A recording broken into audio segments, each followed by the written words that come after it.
Obi Igbo ekene m unu. Ofu nwaanyị sị ka njụ ajụjụ a ka agbala ife ndị mmadụ ga-akwụ ya. O wee sị n'ịma n'ala Igbo na asị na ọ bụrụ na nwoke na-ekwu okwu na nwaanyị ga-emechi ọnụ. That was then.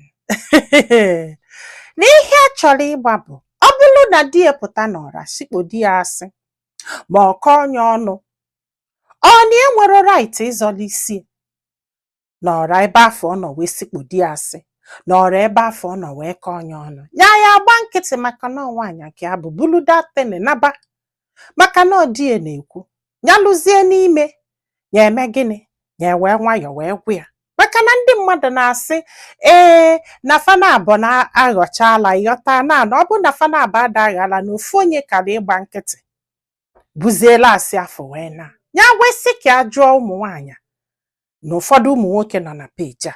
Ọ bụrụ na di gị sikpodo gị asị n'ụzọ ma ọ bụ kọọ gị ọnụ n'ụzọ ịghọta na o nwerekwa ife imelie ọ na ịkwesịrị ịgọla onwe gị gwa ndị mmadụ na ihe ọ na-ekwu na ọ bụrụ eziokwu ka ị kwesịrị ịgba nkịtị maka na nwaanyị ka ịbụ. Gwa anyị filo na comment section maka na ọ ga-enyelu nwaanyị a aka iji gba ife ọ ga-eme ma nyekwazalụ m aka tụsa ozi a ka olu ndị ọzọ ntị. Ndị be anyị daalụnụ ka ọ dị n'ụbọchị ọzọ.